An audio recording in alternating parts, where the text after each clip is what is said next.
Olá, sejam bem-vindos a mais um Conexão Feminina. Esse programa que tem trazido sempre um conteúdo de qualidade, um conteúdo edificante para a sua vida. Tem abençoado a tua vida? Então compartilha o link do nosso programa com outras pessoas, com seus amigos, nas suas redes sociais, nos seus grupos de WhatsApp, para que mais pessoas sejam alcançadas e abençoadas através do nosso conteúdo. Eu sou a Mariluze e esse é o Conexão Feminina.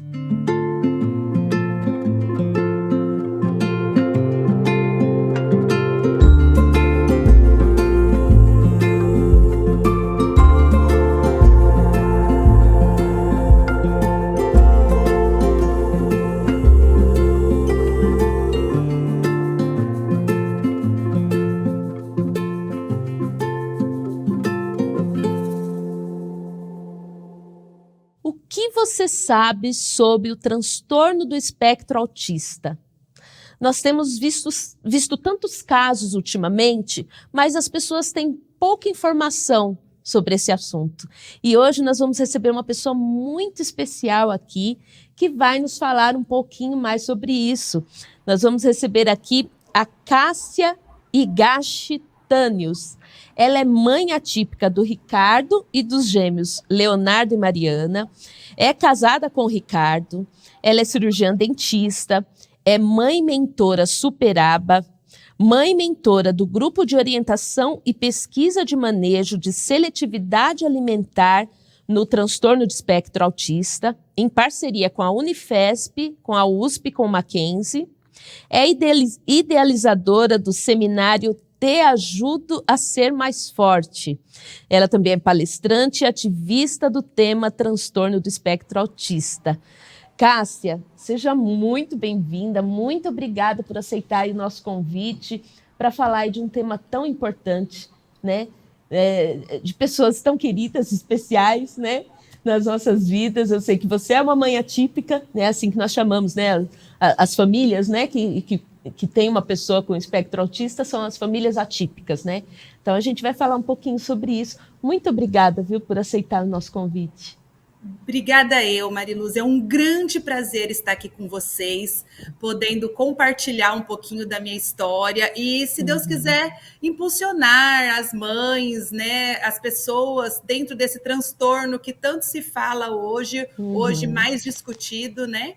Sim. E eu agradeço a oportunidade de estar aqui com vocês. Imagina, nós é que agradecemos mesmo.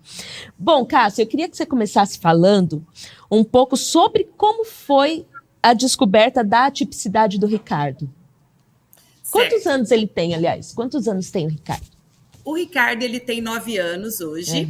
Ele está dentro do transtorno do espectro autista. Eu tive o diagnóstico dele quando ele tinha 3 anos e 10 meses. O laudo mesmo do médico, do neuro, eu tive nessa idade.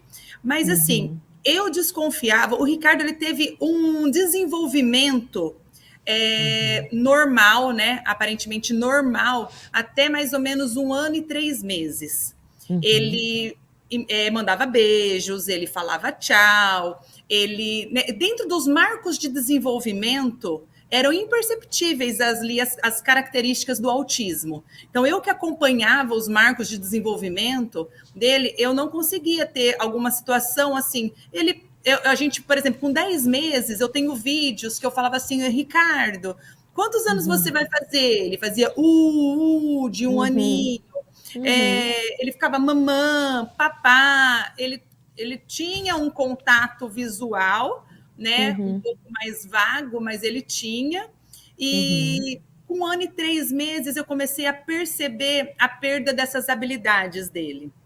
Então, eu chamava ele já não me atendia mais, parecia surdo muitas vezes, então ele brincava muito disfuncional, então um carrinho, por exemplo, na qual as crianças brincam, né, fazendo barulho do carrinho, ele pegava, ele virava o carrinho e brincava com a rodinha, muitas vezes circulando essa rodinha.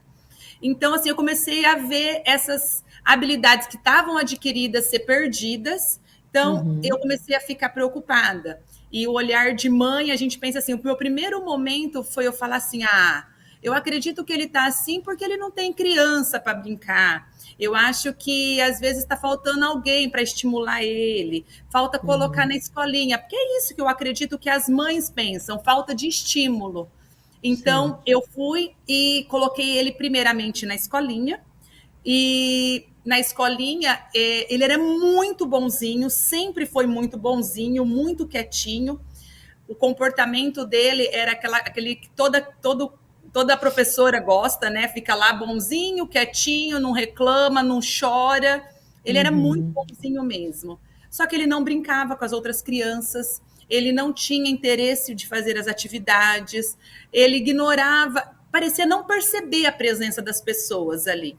E aí isso foi me incomodando, eu fui chamada para uma reunião na escola para fazer uma avaliação com ele.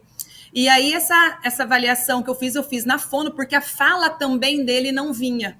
Aquelas pequenas palavrinhas, mamã, papá, já não falavam mais. Ele já não emitia mais sons. E aí isso começou a me preocupar. Aí eu fiz uma avaliação com a fono, só que ao mesmo tempo eu falei, eu vou dar um outro irmãozinho para esse menino, porque eu acho que é falta de estímulo, né? Eu acho que falta alguém brincar com ele. E aí eu planejei também ficar grávida nesse mesmo momento. E quando eu tive o laudo da fono falando que poderia ser um possível diagnóstico de autismo, que ele realmente apresentava algumas características, que era para fazer uma avaliação com neuro ou com psiquiatra, nesse mesmo dia, eu recebi também a notícia que estava grávida. E como eu estava grávida, no primeiro dia eu já tive um sangramento. E aí eu descobri que era de gêmeos. E aí a gravidez gemelar a gente sabe que é muito complexa. E eu fiquei de repouso minha gestação inteira. Porque assim, hoje eu sei da importância da intervenção precoce no autismo. Mas o que eu imaginei? Como eu não poderia me locomover devido a estar de repouso absoluto, o que eu decidi fazer? Eu vou tratar como se ele fosse autista, vou começar as intervenções com ele, mas infelizmente eu não teria o laudo porque eu não tinha condições de ir até um médico fazer essa avaliação com ele. E aí eu demorei mais um ano, os gêmeos nasceram, eu demorei mais um ano para eu ir realmente ir no neurologista e aí eu ter o laudo dele. Mas eu já estava fazendo intervenções com ele. Porém, as intervenções que eu fazia com ele não eram adequadas. Aqui na minha cidade, em Jales, ainda a gente não sabia muito falar sobre o que era autismo. Então, assim, eu fazia psicóloga, eu fazia terapia ocupacional, eu fazia fonoaudiologia, mas realmente essas terapias eram isoladas, não eram multidisciplinares. E aí a gente sabe que hoje a intervenção para o autismo a análise do comportamento aplicada, é uma intervenção em aba, em repetições, e eu só levava ele realmente para fazer algumas terapias, e isso dificultou, realmente, quando eu fui no neuro, para ter o diagnóstico dele, realmente foi muito inválido eu ter feito esses quase 2 anos de terapia com ele, porque a intervenção não estava adequada. Então, eu tive o diagnóstico dele tardio, considerado tardio, mesmo fazendo as intervenções precoces, elas não eram ideais, elas não estavam adequadas para o transtorno do espectro autista. Porque o médico que determina como vai ser essa terapia, é isso? E aí não tinha esse diagnóstico ainda para que ele pudesse determinar. Exato. O médico, até então, nós somos leigas, né, Mariluz? Assim, a gente eu não tinha esse conhecimento. Eu sabia que ele estava fazendo as intervenções, ele estava fazendo psicóloga, terapia ocupacional e fono, mas assim, a gente hoje sabe que a terapia adequada para criança autista a gente chama de aba, que é a análise do comportamento aplicada. Então, assim, ele não fazia aba, ele simplesmente ia nas terapias. Mas ele não fazia terapia realmente adequada. Então, para ele ele estava lá passeando, né, na terapia. E eu só fazia, e a gente sabe que aba hoje é uma terapia muito intensiva. A gente tem que ficar fazendo essa terapia intensivamente para ser válida. Eu só levava ele nas terapias. Então, 2 vezes por semana eu levava na fono, 2 vezes na TO e 2 vezes na psico. Então, realmente não foi válido. E aí eu quero deixar exatamente hoje para a intervenção precoce é primordial para um tratamento de sucesso no autismo. Então, quanto mais cedo a gente intervir, muito melhor é o sucesso, o prognóstico, muito melhor é o resultado para essa criança ter um desenvolvimento o mais cheio de sucesso possível. A gente tem visto isso também, eu até comentei com você antes da gente começar a gravar, do Samuel. Quer dizer, eu comentei que tem alguns casos, né, na minha igreja, mas nós temos o Samuel, ele é filho de um pastor da nossa igreja, são grandes amigos meus, o casal, né, o pastor Felipe e a Juliana, e eles têm o Samuel, que olha a coisinha mais linda que ele faz. Ele faz esses desenhos e eles colocam no quadrinho. Aqui não dá para ver que tá pequenininho aqui, ele assina Samuel. Ele tem mais ou menos a idade do seu filho. E o Samuel também foi, assim, a mãe, ela é enfermeira, e ela percebeu, né? E a gente falava, não imagina, eu acho que não tem nada, ele é igual ao Pedro, só que ela tinha um outro filho mais velho, não, é diferente do Pedro, ele é diferente, né? Então ela percebeu e ela conseguiu realmente identificar isso logo e procurou, né, uma intervenção adequada, e hoje o Samuel, assim, ele se comunica super bem, assim, é um menino muito... antes era difícil, não era com todo mundo que ele se comunicava, hoje não, ele chega, ele já fala com todo mundo, é um querido, é um fofo, né, e assim, eu falo que é o nosso autistinha do coração, né, o Samuel. E temos outros casos, né, também, na minha igreja mesmo, né, temos outros casos. Mas é bem o que você falou, né, a importância de um diagnóstico rápido para um tratamento adequado, né? É um diagnóstico muito difícil, né, Mariluz? Sim, assim. A mãe, que nem você falou, a mãe, a gente percebe eu era mãe de primeira viagem, mas eu percebia que alguma coisa, ele estava tendo aquele desenvolvimento praticamente dentro dos marcos de desenvolvimento, né? E depois a gente chama de autismo regressivo. E depois ele foi perdendo essas habilidades. Então, eu percebia que estava acontecendo alguma coisa ali com ele, né? Mas a gente, muitas vezes, a gente quer negar. Que é o normal, porque a gente quer justificar. Por isso que eu justificava. Não, faltava um irmão ali, falta alguém para brincar. A gente quer pegar alternativas um pouco mais fáceis para a gente mesmo, como mãe, enfrentar. Né? Então, eu acho que é até difícil para a mãe, né? Assim, admitir um diagnóstico, seja qual for, né? Não sei, acho que a mãe tem reluta um pouco, talvez. Não, né? A gente, na verdade, idealiza um filho, né? Exatamente. A gente idealiza, antes, quando a gente está, eu sempre falo assim, quando já está na barriga da mãe, a gente está idealizando como ele vai ser adulto, a gente já coloca nós planejamos realmente na gestação como será a vida do nosso filho, e não é assim que acontece. É bem isso, então, quando sai dessa nossa idealização, começa a nos incomodar. E a gente fala, não, mas não era isso que eu pensei que ia ser. Não era assim que ia ser. Então, eu não posso. Eu tenho essa negação de início, né? De mostrar, isso vai ser muito difícil. Isso não foi isso que eu planejei. Então, realmente, eu acho que é isso. E a gente quer aquele filho que a gente já vê trabalhando, com sucesso, formando uma família linda. Né? Você consegue traçar isso daí quando você está gestando já o seu filho ali. É verdade. Então, quando isso tem, a gente tem medo, mesmo porque pelo menos eu acredito que minhas grandes amigas que estão ali, atípicas, também elas não viveram isso quando criança. E para mim era muito assim, desconhecido o autismo. Eu não conhecia o que era ter um filho autista e nem o que era realmente o autismo. Eu imaginava o autismo realmente ser aquelas crianças nível 3, que só batiam a cabeça na parede, que se desorganizavam. Então, eu não tinha esse conhecimento, eu era muito leiga no assunto. Então, eu acho que isso faz a diferença. E isso faz a gente também negar o diagnóstico de início. Sim. Mas aí vieram o Leonardo e a Mariana. Conta pra gente como foi isso, um pouquinho. Né? Você já falou um pouquinho, né, que você teve uma gestação difícil, né, dos dois, né? Eu também passei por 2 gestações assim, tive sangramento também, descolamento de placenta, tive que ficar de repouso. Eu sei que não é fácil, né? Mas você já com o Ricardo teve mais 2, né? 2 de uma vez. Conta pra gente um pouquinho como foi isso. Como que é a tua vida como mãe, no geral? Mas eu sempre sonhei em ser mãe. Sempre, assim, é uma dos meus grandes sonhos na vida, desde pequena, eu adorava crianças, sempre brincava, né, com crianças menores, de cuidar, então sempre era meu sonho ser mãe. E uma das certezas na vida era que eu queria ser mãe. E eu fui atrás disso, e em busca disso, eu sempre tive uma família muito grande. E quando eu tive o Ricardo, realmente meu sonho ali estava realizado, de ser mãe, que era o meu primeiro desejo.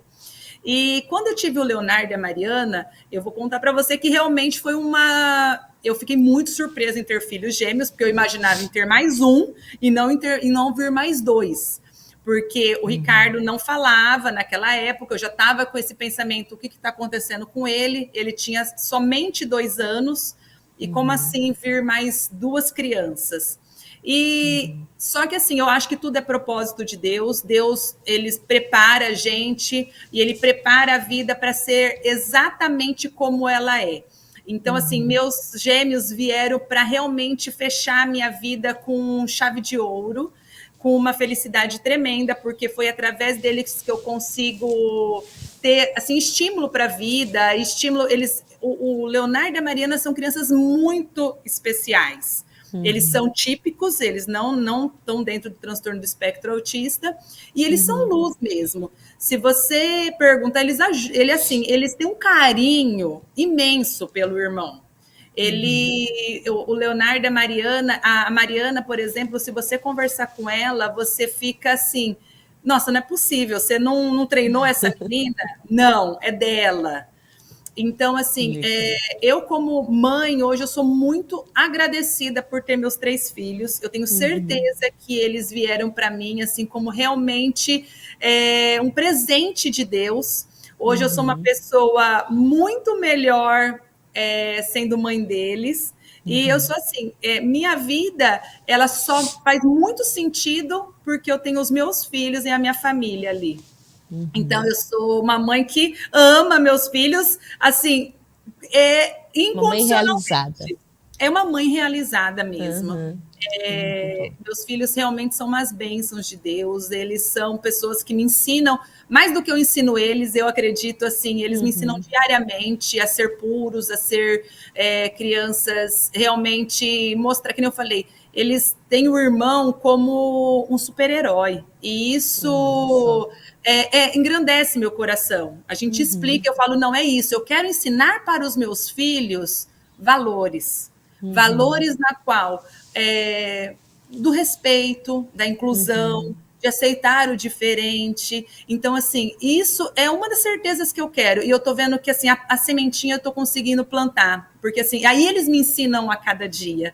Eles me ensinam a ser puros, eles me ensinam, que nem eu falei, eles acham que o Ricardo é um super-herói, porque o Ricardo nunca brigou com ninguém, que o Ricardo é uma criança muito especial, o Ricardo é uma criança muito inteligente. Aí eu consigo perceber que realmente a sementinha está ali plantada. Eu sou muito agradecida a Deus por ter eles na minha vida.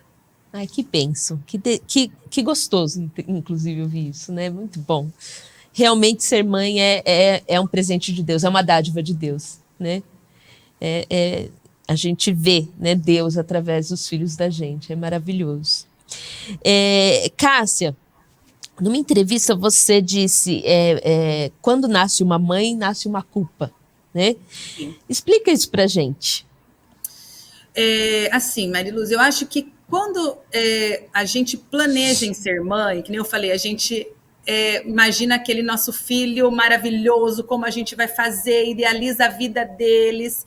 Então, eu falo assim que a gestação, a maternidade traz mudanças físicas, psíquicas, emocionais, e aquilo que a gente idealizou não é aquilo que é a realidade. Eu falo que a gente tem que desromantizar essa maternidade que a gente idealiza. Por quê? Porque senão a mãe, ela, quando ela tem o nenê, ela acredita que ela já nasceu pronta para ser mãe. E eu acho que não, eu acho que isso é um laço a ser construído, ser mãe. A gente não sabe ser mãe e a gente vai aprendendo. E é um laço lindo que merece ser assim, construído os dois juntos, o bebê e a mãe ali. Então, assim, eu falo que nasce uma mãe, nasce uma culpa, porque como ela idealizou, eu tenho que estar preparada para ser mãe. essa romantização de, nossa, é perfeito. Não, existe, né, as preocupações de ser mãe. Então, por exemplo, eu sempre falo, a mãe que não consegue já lá ter o nenê, quando não consegue amamentar, se culpa porque não tem leite ou porque, né, tá ali com problema. Agora, a mãe que amamenta muito, depois se culpa porque não consegue nem tomar um banho, porque o filho depois não se alimenta direito. Então, sempre tem uma culpa. Então, eu falo que nasce a mãe, nasce a culpa. E não deve ser assim, porque se torna muito pesada a maternidade dessa maneira. A partir do momento que a gente sabe que tem essas mudanças e que esse laço ele tem que ser construído junto, eu acho que fica muito mais lindo. Então, assim, a mãe ela tem que entender que a maternidade ela deve ser leve, não que é fácil. A maternidade ela deve ser curtida da melhor maneira que ela consiga fazer. Quando eu tive o Ricardo, que é uma maternidade atípica, eu acho que isso ainda multiplica milhares de vezes essa culpa. Porque quando eu recebi o diagnóstico do Ricardo, eu imaginei assim, onde eu errei? O que eu fiz? Será que eu comi alguma coisa? Será que eu fiz alguma coisa de errado? Será que... O que eu estou fazendo de errado? E a resposta é única, eu não fiz nada de errado. Eu tentei ser a melhor mãe possível. Eu comi os melhores alimentos, eu escutava música e conversava com a minha barriga. Como eu disse para vocês, eu idealizei ser mãe, era meu sonho ser mãe. Então, assim, eu não tinha que me culpar por aquele diagnóstico. E isso vem, a gente fala, mas por quê?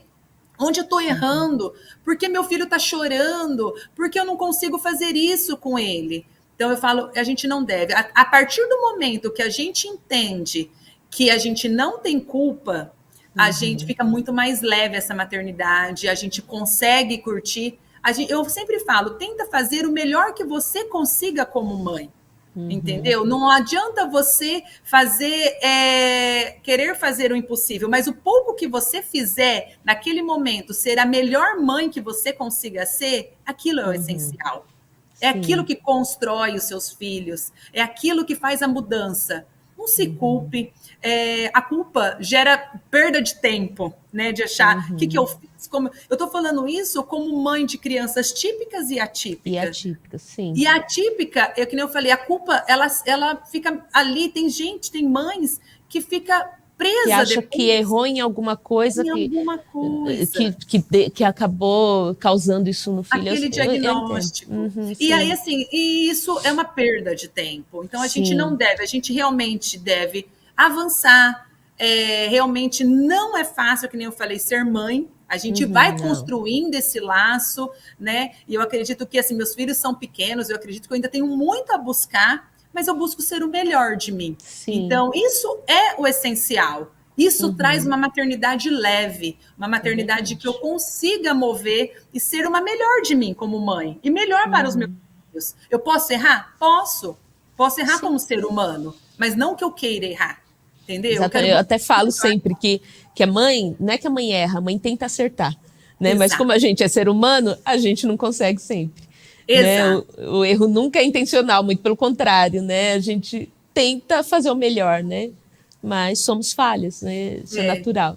E muitas vezes, né, Mariluz, a gente perde tempo fazendo isso. Mas o que eu estou fazendo de errado? Você não está fazendo de errado. Vamos buscar fazer sempre o melhor. Sim. Né? Então, eu acho que isso é a grande diferença. Não se culpar. A gente em busca daquilo que realmente é o melhor para a nossa família, para os nossos filhos, para nós mesmo como mãe também. Sim. Não só, né, não esquecer da gente muitas vezes. Nós somos uma pessoa. Então, assim, eu sempre falo que eu sou a árvore e meus filhos é o fruto. Eu tenho que estar bem, eu tenho que estar lá, né? Eu sou o tronco que aguenta as coisas, mas eu tenho que estar bem para gerar flores e frutos. Se eu não estiver bem, meus filhos não vão frutificar, não vão florescer. Então, assim, eu quero me fortalecer como mãe, eu quero me fortalecer realmente como tronco da árvore, mas que depois eu consiga, como consequência, produzir frutos e flores, assim, para os meus filhos. Então, eu acho que isso é o essencial. E esse não se culpar, né, é importante para que a gente seja bem, né? E é interessante, você falou não só mães atípicas, mães típicas também. Isso é da mãe, né? A gente se culpar, né? Eu sou assim. Você falou muito comigo. Qualquer coisa que aconteça, assim, que saia daquilo que a gente planejou na vida dos filhos da gente, eu já me culpo. É minha culpa. Mas é incrível como os nossos filhos, eles mesmos tiram essa culpa da gente. Né? Sim. As minhas filhas, eu vejo isso nelas, né? Quando eu me sinto culpada por algo, elas me mostram, não, mas a culpa não é sua. Você tentou, o que você fez foi para ajudar, até ajudou, sabe? Então, é incrível como eles mesmos tiram essa culpa da gente, né? Que é natural incrível, da mãe. Né? É incrível, é verdade. E quando a gente descobre isso, quando a gente descobre isso, Mariluse, que a gente não tem culpa, fica muito mais linda a nossa história. Com né? certeza, com certeza. Porque a mãe ali, isso é muito para as mães que acabaram de ter criança, que nem você falou, não precisa ser atípica ou típica, né? Não, eu sempre verdade. Falo, se ela descobre que ela não tem culpa, que ela avança, além a história fica muito mais linda depois, porque você consegue aproveitar muito melhor fazendo o seu melhor. Então, eu acho que isso faz muita diferença. Com certeza. Cássia, a gente vai continuar conversando ainda, né? Sim. Mas vocês só vão ver na próxima terça a continuação aqui do nosso bate-papo, né? Que tá muito bom, tá muito interessante. Ela ainda vai falar um pouquinho mais do Ricardo e vai falar um pouco do projeto, né? Dos projetos dela, né? De todo o trabalho que ela faz aí em prol dessa causa, né? Então, a gente continua daqui a pouco a nossa conversa, né? No próximo programa vocês vão continuar assistindo, tá bom? Mas por hoje a gente fica por aqui. Né? Eu quero agradecer mais uma vez a tua audiência e antes da gente encerrar, eu quero lembrar você, mulher, né? Você, mulher cristã, do nosso Fórum da Mulher Cristã, que vai acontecer agora em outubro, do dia 20 ao 22 de outubro, aqui no Espaço Promessa, aqui em Cosmópolis, onde nós gravamos o nosso programa.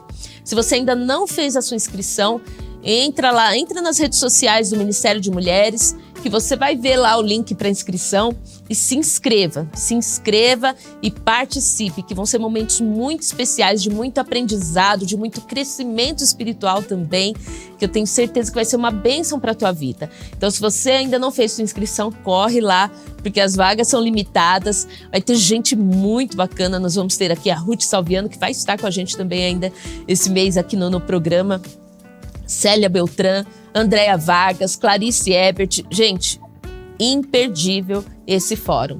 Então vai lá e faça a tua inscrição, chama as amigas, se reúne aí para ficarem juntas, para reservar o hotel juntas, para ficar no mesmo quarto. Mas não percam esse evento, que eu tenho certeza que você vai se arrepender. São, como disse o meu pastor, são coisas que quando você olha para trás, poxa, por que eu não participei? Por que eu deixei passar? Então não deixa passar, participa. E lá também vai ser, nós vamos lançar a nova edição do Clarim, que inclusive vai ter uma entrevista com a Cássia também lá no Clarim. Então você também fique atento, vai ser lançado no Fórum da Mulher Cristã, tá bom? Fique conosco, continue nos acompanhando nas nossas redes sociais, no Facebook, no Instagram e também continue acompanhando o nosso programa e toda a programação aqui da TV Viva Promessa. Conto com você na próxima terça. Fique com Deus e até lá.